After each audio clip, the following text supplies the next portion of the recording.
Hi guys! Good noon guys. Punta tayo sa likod guys. May nagbabarnis doon. Ito kasing mga kahoy, binabarnisan kasi yan. Para matuyo. Para ikabit siya dito guys. Dito sa bahay guys. So binabarnisan ngayon doon sa likod para tumagal. Para hindi siya magkaroon ng anay. So tingnan natin guys. Ayun siya guys. So start siya nagmix ng konting muriatic, asite.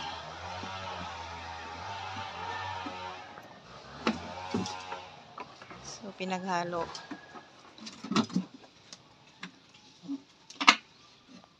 Crudo.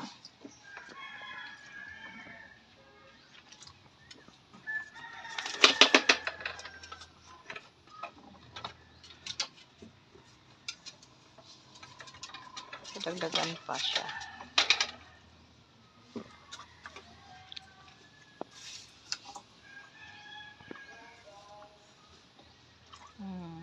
Pinaghalo niya yan guys. Tatlo pinaghalo. Tsaka isang roller.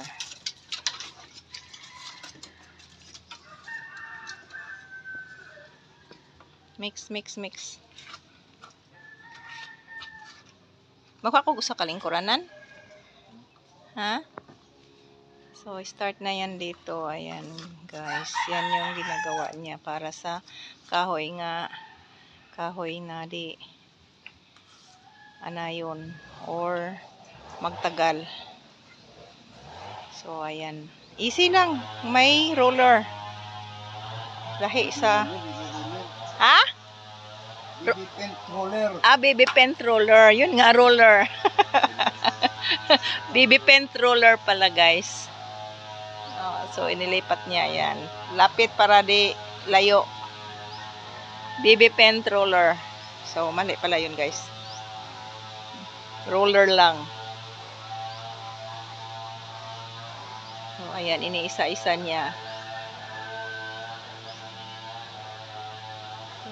So, lahi kasi pagkuan, yung tawag niyan, brush. Mas easy siya iganyan.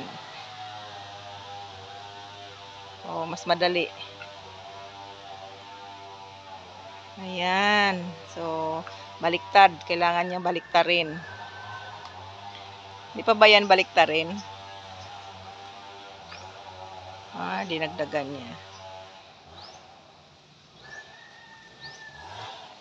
So, magkabilaan.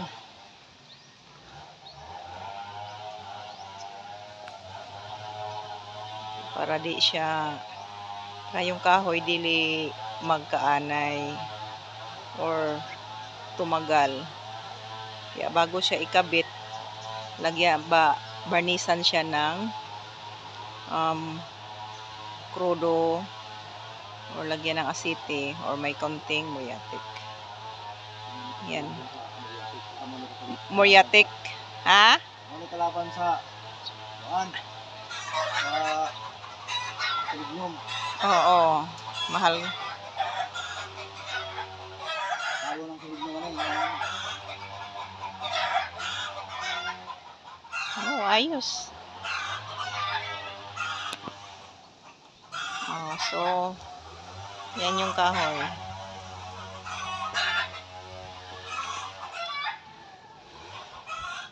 Tipid na ang mga kuan.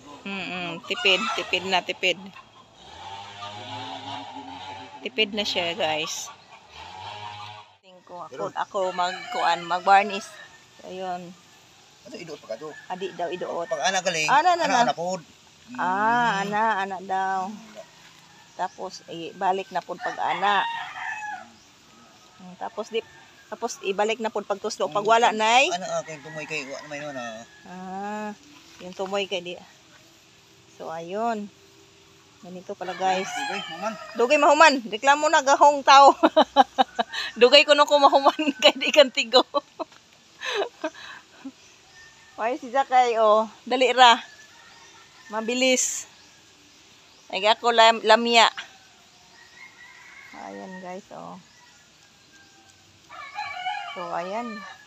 Yan yung insakto. Insakto pagka-barnis.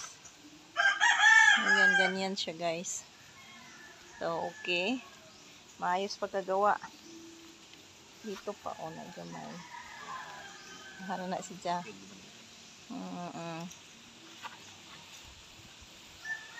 Tapos na po ni siya dinhi sa kuan, dinhi baliktaro na po sa side, sa kilid, dito sa kilid. Kiliran, baliktad na po na siya.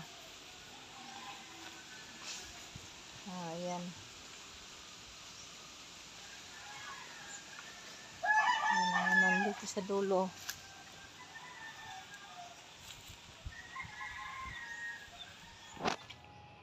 So, tapos na siya guys. Ayan na siya guys. Yung color kuan niya guys. Brown. Tapos na siya. Pag varnish guys. So, may natira pa na crudo. Yung aceite ubos.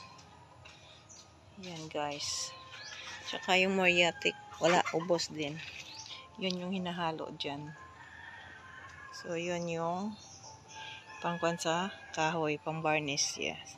Instead ng sulignom, yun. Rodo, aceite at saka kuan, moriatic. So, ayan guys. Ganda yung kuan. Nabarnisan na lahat. Pwede na yan ikabit. Ano na lang siya guys. Yung palayao na lang siya. Mga 1 week. 1 week bago ikabit. So, okay, thank you for watching. And don't forget to like, hit notification bell para updated kayo sa aking mga vlogs guys. Thank you guys. Thank you for watching.